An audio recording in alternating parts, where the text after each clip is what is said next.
I, Donald John Trump, do solemnly swear. It seems like a lifetime since Donald Trump was sworn in as the 45th President of the United States, in one of the biggest upsets in American history. Congratulations, Mr. President. And this man played a part in putting him there.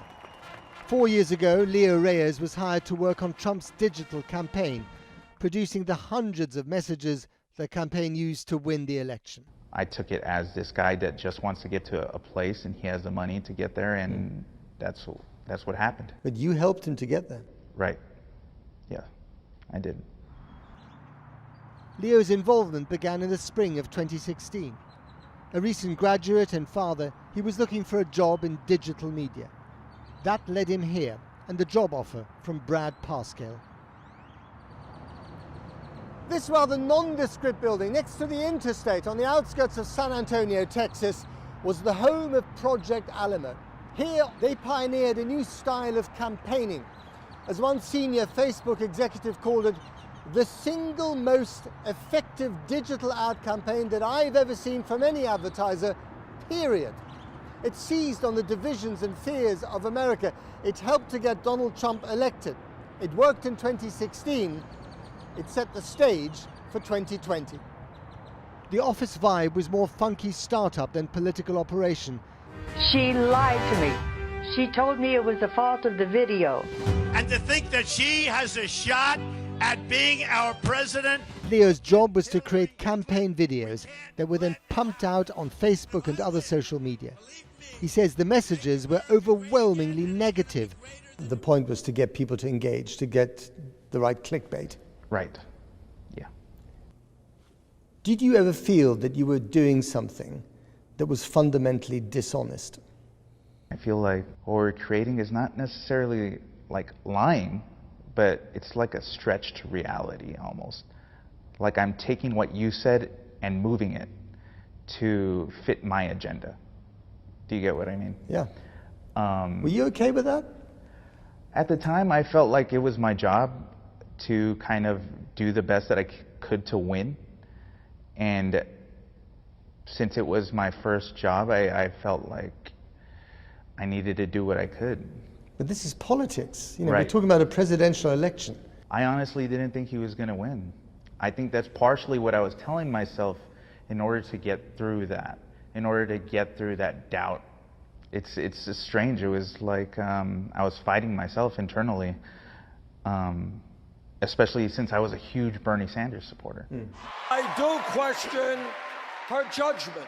I question a judgment which voted for the war in Iraq. One of the videos that I created was when Bernie Sanders switched over and decided to support Hillary. And I made a video that was kind of making him out to look like a hypocrite. And it got played on Hannity, it got played on, I believe, the Washington Post shared it. So how did you feel? You're a Bernie Sanders supporter. Right. And yet you're tarnishing him as a hypocrite. Right. I didn't think that was going to happen. I was telling myself, hey, let me make this video ridiculous. Let me make it as ridiculous as possible, because I thought if I make it so ridiculous, nobody will share it. They won't even share it. And one person in the campaign liked it, and he said, let me send this up. Let me send it to Brad. Let me see what he says. And so he sends it. I go home for the day. Next thing I know, later on at night, my coworker, he's calling me and he's saying, hey, did you see your video? And I was like, what do you mean? He's like, turn on Hannity. Hannity shared your video. And I'm in shock. The next day I go to work. I sit down for a few minutes, didn't even touch my computer, and I go into our break room. I was sitting there in the dark, just like full of emotion, you know, because I felt like I just completely went against everything that I believe in for my job. They are often the kinds of kids that are called super predators. It wasn't just Bernie supporters. Leo says the campaign relentlessly pushed Hillary Clinton's comments about black men being super predators in order to undermine her support among black voters. I don't have exact proof that that's where it was going, but the way I saw it is that anti-Hillary ads were going more to black voters to get you to stop from Voting. or not wanting to vote for her. Right. And why do you say that?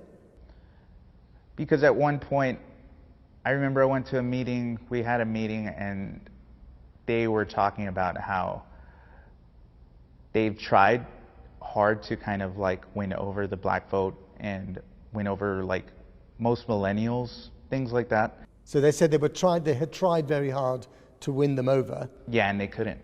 And so the only thing that they could do was shift their way of thinking, shift their voting.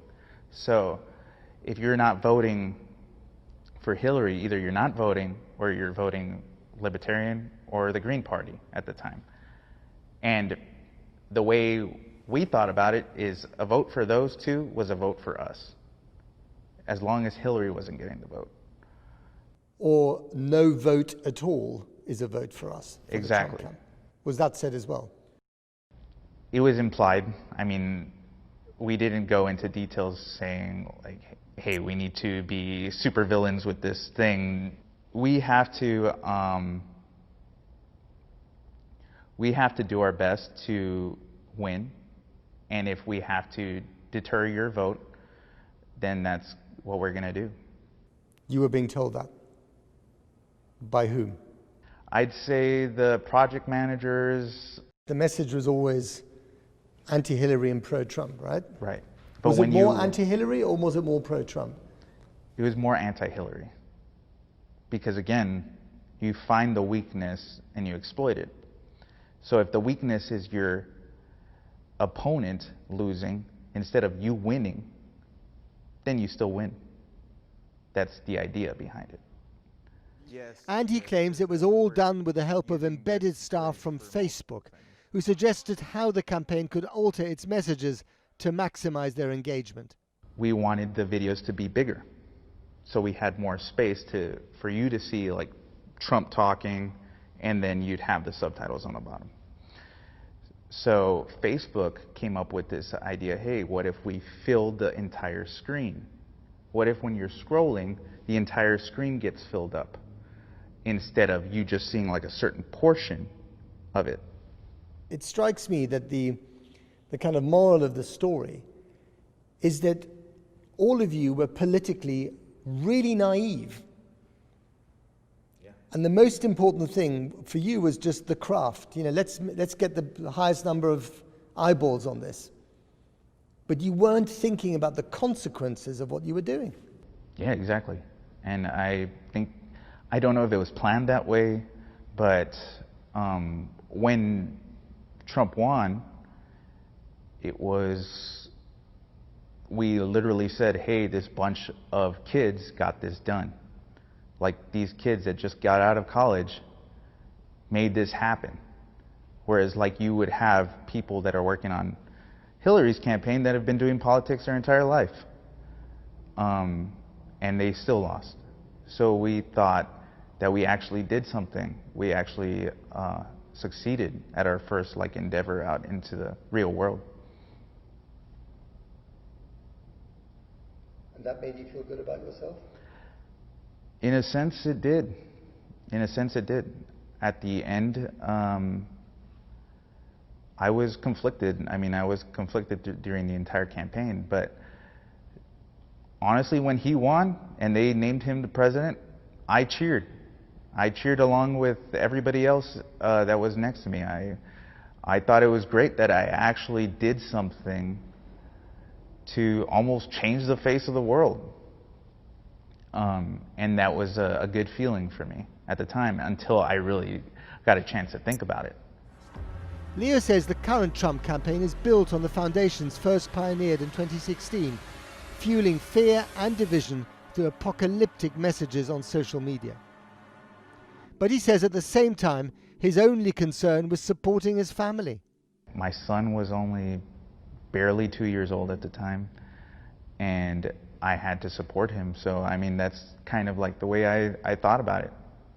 Like, he comes first in my life, so everything else is something that I have to push through to get that done. But it was easier for you to do it because you thought it was a bit of a joke, that he'd never actually get to the White House.